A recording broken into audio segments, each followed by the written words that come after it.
Good day ulit mga Kabingo Plus. Mayroon akong na-research dito tungkol sa withdrawal. Sabi dito, I'm new in Bingo Plus. How can I withdraw or cash out?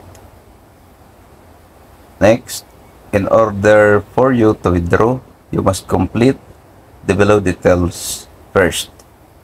So, kailangan natin kumpletuhin itong tatlo dito sa baba. Initial withdrawal requires the following. Initial withdrawal, ito yung first withdrawal mo kung baguhan ka sa Bingo Plus. So, ano ito? Itong nasa baba, 1, 2, 3. So, number 1, phone number.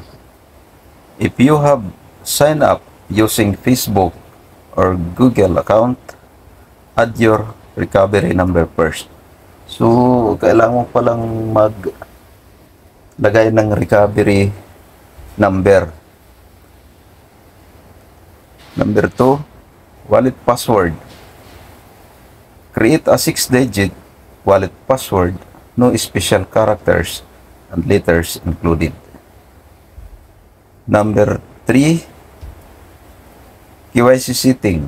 Upload a camera captured copy of your valid government issued ID and have it approved. So, kailangan pala ito. Kaya siguro yung iba, sinasabi lang denied o hindi talaga sila makapag-withdraw. Kung ikaw ay baguhan, inuulit ko po, kung baguhan o first time mong mag-withdraw, ito yung i-kompleto mo. Kung phone number, sa phone number, maglagay ka ng recovery number. Ito yung another cellphone number yata yan. Pero hindi ko matandaan.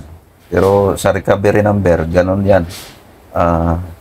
Cellphone number uli na iba. Kung sa sa Facebook or sa Google account ka nag-sign up.